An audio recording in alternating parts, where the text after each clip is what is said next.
Salut les amis, j'espère que vous allez bien, j'espère que vous êtes au taquet, bienvenue pour cette nouvelle vidéo, plaisir énorme d'être avec vous aujourd'hui, je vais pas vous mentir, ça fait quelques temps, d'accord, j'ai pris quelques semaines de repos qui m'ont pas fait de mal, je vous cache pas, j'étais pas du tout en mode burn-out, je crois pas au burn-out, je pense que ça existe pas, c'est un scam, mais non, pour autant, j'avais besoin de me ressourcer un petit peu, de passer un petit peu de temps en famille, les fêtes, Noël, bref, la folie, j'espère que ça s'est super bien passé pour vous, cette Coupe du Monde a été dingue, d'accord, si vous avez suivi un petit peu, si vous avez regardé la vidéo précédente, je vous parlais un peu de certains de mes résultats dans cette vidéo. Je vais vous montrer le meilleur trade que j'ai fait sur cette Coupe du Monde qui était en finale, d'accord? On va pas se mentir, je vais vous montrer tout ça tout de suite et je vais surtout vous expliquer deux choses. La première, quelle stratégie je vais privilégier pour la deuxième partie de saison et surtout pourquoi je pense que cette deuxième partie de saison va être la meilleure de toute ma carrière et comment ça peut être le cas pour vous aussi. Let's go.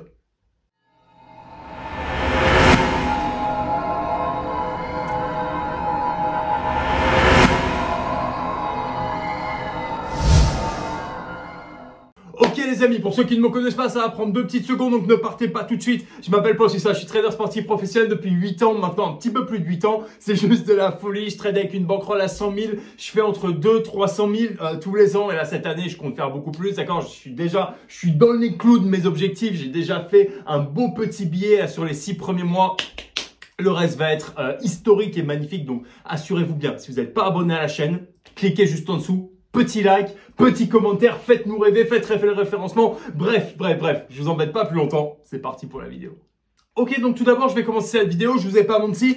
Quelle stratégie je vais utiliser principalement pour cette deuxième partie de saison? Toutes les stratégies sont bonnes, d'accord? Toutes les stratégies sont bonnes. Là, en l'occurrence, je vais me focaliser principalement sur des stratégies avec une micro-mise pour un rendement énorme, d'accord? Encore une fois, je pense que c'est ce qui fait la différence entre tous les pseudo-traders, parieurs, etc. que vous pouvez trouver et ceux qui gagnent effectivement de l'argent. C'est-à-dire qu'on va aller risquer des petites sommes sur des grosses cotes, d'accord, quand le marché ne nous attend pas. Et c'est là qu'on va aller se régaler, c'est là qu'on va aller leur faire les poches, d'accord, un petit peu comme ce match de la France qui a égalisé dans les dernières secondes, le but a été refusé, etc. Mais vous voyez un petit peu l'idée. Je vous donne un exemple tout de suite également. La France était menée 2-0, d'accord, par l'Argentine. 74e, 75e minute, ça commence à se chauffer un petit peu. Qu'est-ce que fait Bibi? Que fait Polo?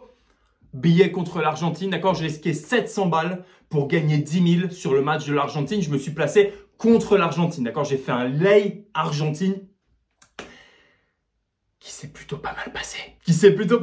Je vous montre ça tout de suite, d'accord. Le premier but a été marqué, je voulais faire mon cash out, je voulais sortir tout de suite. Pour autant, j'ai même pas eu le temps. Le deuxième but a été marqué. D'ailleurs, je suis désolé les amis, c'était un petit peu la folie, donc j'ai pas pu vous faire un screenshot du pari en particulier. Je vous montre uniquement le profit, d'accord. Je suis sorti avec un profit absolument magnifique, donc je risquais 700 pour gagner 10 000, ok, pour la petite histoire, voilà mon profit, c'est pas vilain, d'accord, c'est pas vilain. Après le deuxième but de l'équipe de France, j'ai attendu 1 minute que le marché se calme un petit peu, redescende, j'ai pris mon profit, je me suis pas posé les questions, j'ai pas été plus gourmand que ça, certes ça s'est terminé sur 2-2, donc l'Argentine ne gagnant pas, pour autant, voilà, il y avait de la place pour faire quelque chose. Certes, j'ai un petit peu transgressé mes règles les amis et je suis désolé, voilà, je m'étais dit que j'allais pas parier sur cette phase finale de Coupe du Monde, pour autant, quand tu vois ce genre de choses, que tu sais gérer ton risque, que tu pars pas n'importe comment, n'importe où, dans tous les sens à faire des conneries, ça va bien se passer. D'accord? Donc ça, c'est la première chose que je vais faire. C'est-à-dire me placer avec des micro-mises sur des issues que personne ne voit, ou alors en tout cas que certaines personnes vont voir, mais pas forcément se placer dessus.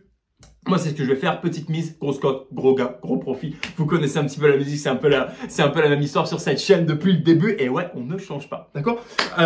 Deuxième chose, vous allez pouvoir vous placer vraiment là pour le coup sur du late goal, que ce soit en première ou en deuxième mi-temps. C'est ça qui est très intéressant. C'est que maintenant, par rapport à la première mi-temps, pour laquelle on a uniquement le macro. Quand je dis macro, j'entends les statistiques depuis plusieurs saisons. D'accord? Là, depuis plusieurs saisons, on voit que telle équipe performe pas trop mal en fin de match ou en fin de première mi-temps. C'est intéressant pour nous, pour autant ça reste incomplet, d'accord, notamment pour la première mi-temps.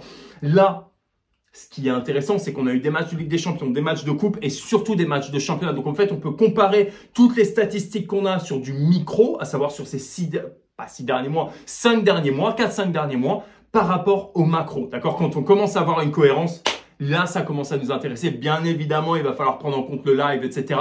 Mais pour de la présélection, pour du pré-match, d'accord. Ceux qui sont dans la formation le savent, j'insiste absolument là-dessus. Le pré-match doit coïncider et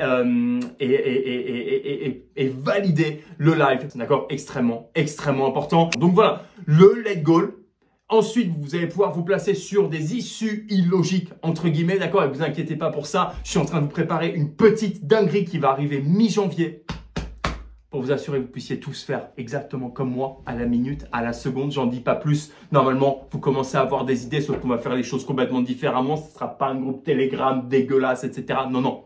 On fait les choses bien, soyez sûr d'une chose, tout le monde va se gaver. C'est le but, c'est l'idée. Dernier petit point, pourquoi est-ce que je pense que cette saison va être un game changer, cette deuxième partie de saison? Qu'est-ce qui s'est passé pour que je pense que ça va être la meilleure deuxième partie de saison de ma carrière? La Coupe du Monde. La Coupe du Monde. Je vous cache pas une chose, c'est que j'étais super inquiet. D'accord? J'ai fait pas mal de vidéos là-dessus. J'étais inquiet sur l'état des joueurs, sur l'état de forme, etc. Et en fait, on se rend compte que la plupart des joueurs ont axé leur préparation sur cette Coupe du Monde. Sauf que énormément de grosses équipes, je pense Espagne, je pense Allemagne, je pense un paquet d'équipes énormes se sont fait sortir très très tôt. D'accord? Qu'est-ce que ça veut dire? Ça veut dire que tous ces joueurs internationaux, tous ces joueurs exceptionnels avec un talent de dingue n'ont pas joué en fait. N'ont pas joué et ont eu un temps de repos anormalement élevé pour cette partie, pour cette partie de la saison. Du coup, les mecs arrivent, les mecs sont en forme. On l'a d'ailleurs vu sur le match de Haaland, Manchester City contre Liverpool.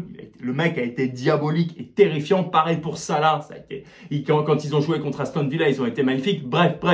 Vous voyez un petit peu l'idée. Il va y avoir de quoi se gaver les bébés. Laissez pas de pain sur la table. Bouffez tout. Voilà les amis, c'est là-dessus que je vous laisse. J'espère que cette petite vidéo vous a plu, d'accord? C'était vraiment un plaisir pour moi de la faire. Vous m'avez manqué, ça fait un peu plus de 2 semaines que j'avais pas fait de vidéo, etc. Et je me dis, putain, faut s'y remettre. Mais bon, voilà, parfois, besoin d'un petit peu plus de préparation. C'est pour ça que je suis assez discret en ce moment sur les réseaux sociaux parce que je vous prépare mais vraiment une petite pépite qui va vous faire gagner des fortunes, les amis. Donc, soyez sûrs d'une chose, restez connectés, restez branchés. Ça va être absolument fou, les amis. C'est là-dessus que je vous laisse, comme d'habitude. Faites attention à votre position. Bon trading. Faites de l'oseille.